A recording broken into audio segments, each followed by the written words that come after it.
Saludos a todos, soy José David García Marrugo, psicólogo especialista en seguridad y salud en el trabajo, consultor en gestión psicosocial. El día de hoy vamos a hacer la evaluación de los factores de riesgo psicosociales. A continuación les voy a dar una presentación de qué son esos factores de riesgo psicosociales, cuál es la normatividad, es decir, la razón por la cual se está haciendo y el por qué o para qué se realiza esta evaluación y esta identificación. Los factores de riesgo psicosociales son tres aspectos que están dentro del trabajo, se llaman los intralaborales. Hay unos que están fuera del trabajo, se llaman los extralaborales, y unos que son individuales o intrínsecos a cada trabajador. ¿Qué pasa con estos tres? Ellos se relacionan de una manera dinámica a través de percepciones, de experiencias o vivencias que tienen los trabajadores en sus entornos laborales y fuera de ello. Y estos terminan por influir en la salud del trabajador, de la salud a nivel psicológico, también a nivel fisiológico. Y esto termina afectando pues el desempeño y el rendimiento de los trabajadores.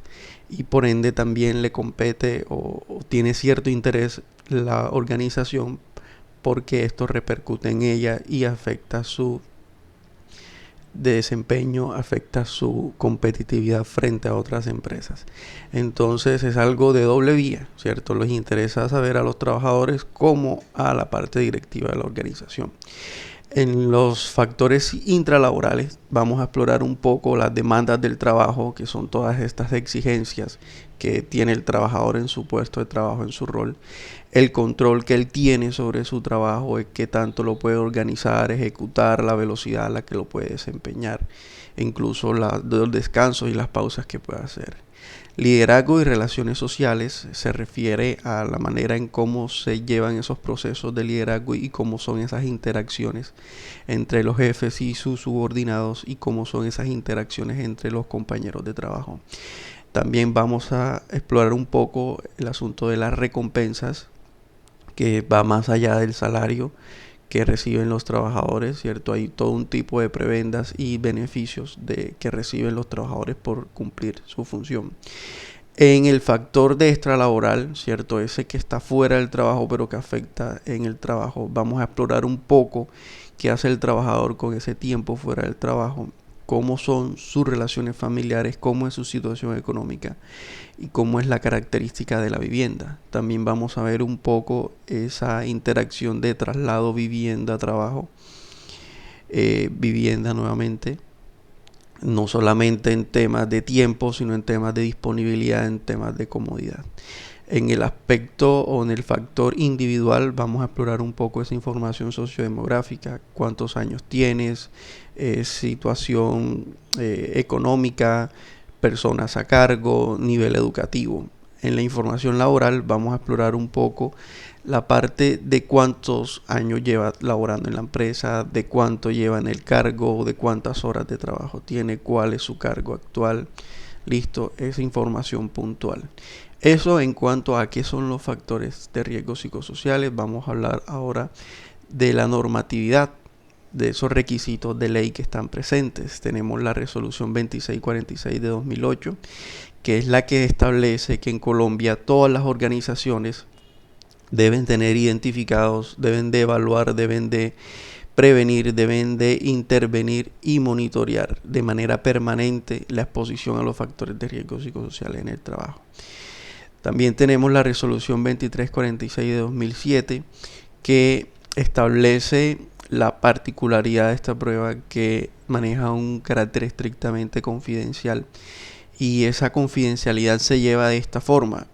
Al momento de nosotros analizar todos esos datos que nos van a dar todas esas preguntas, nosotros hacemos un informe y ese informe va de la mano junto a un plan de acción.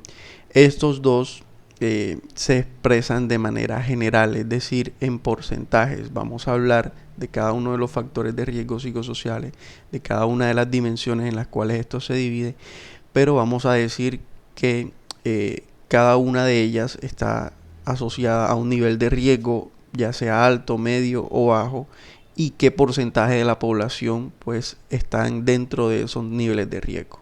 Listo. No vamos a hablar puntualmente de qué respondió algún trabajador, o en qué pregunta, o en qué factor, o en qué nivel. Listo.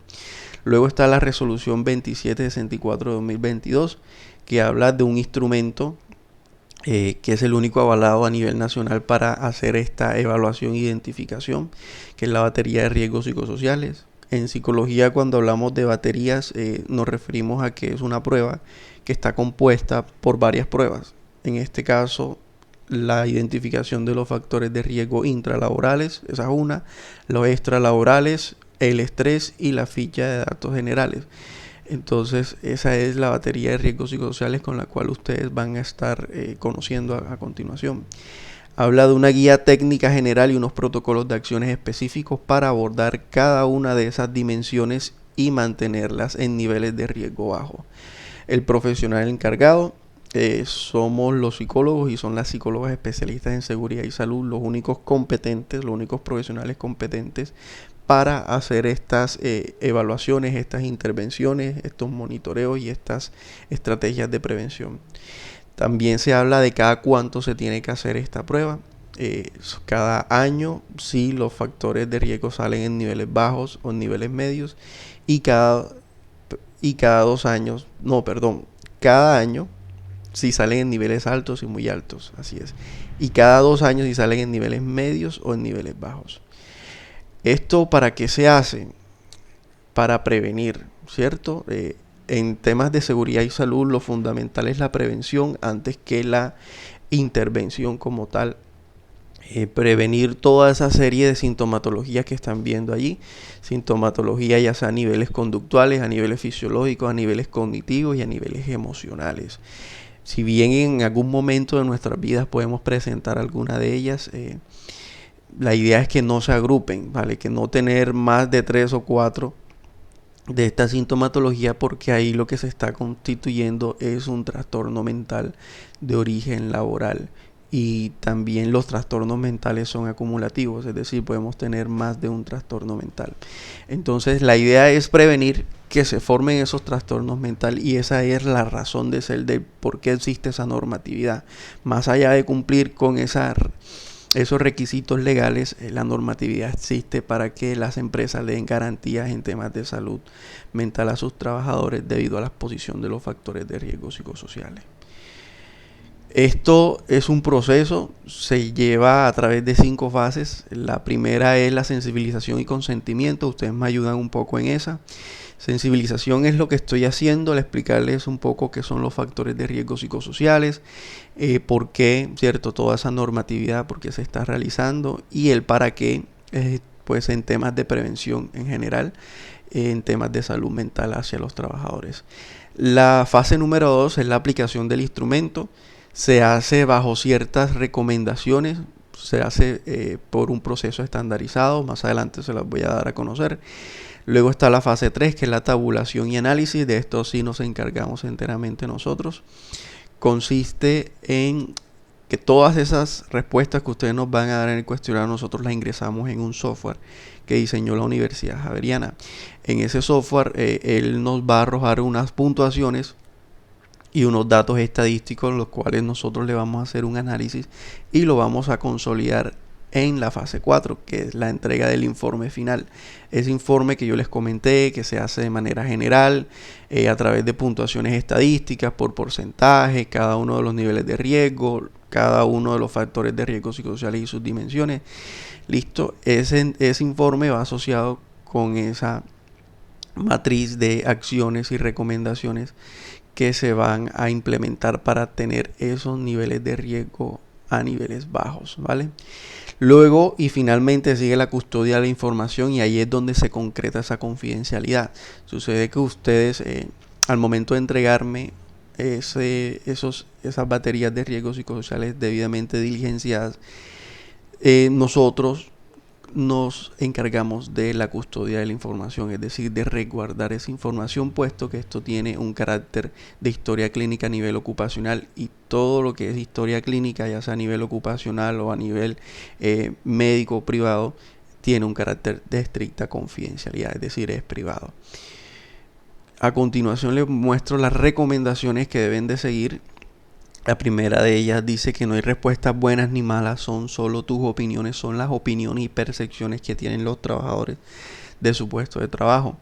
Hay que leer con atención cada pregunta, no estamos corriendo, la idea es comprender cada pregunta y responderla en la brevedad posible. En caso de duda o pregunta, acudan al evaluador. Yo he dejado mi número de teléfono para que me contacten en caso tal de que tengan algún inconveniente respondiendo. Me escriben o me llaman y yo estaré disponible. No hay que hacer comentarios abiertos acerca de las preguntas. En este caso, ustedes las estarían respondiendo de manera individual. Esa no aplicaría. Hay que verificar que se han respondido todas las preguntas, ¿cierto? Dado que son opiniones o percepciones de los trabajadores, cada pregunta, pues el trabajador tiene una opinión diferente y nosotros como evaluadores no sabemos cuál es. Hay una recomendación que no está y es la más importante y es el asunto de la sinceridad y la espontaneidad con la cual los trabajadores deben de responder cada una de esas preguntas. ¿Y por qué lo hago así?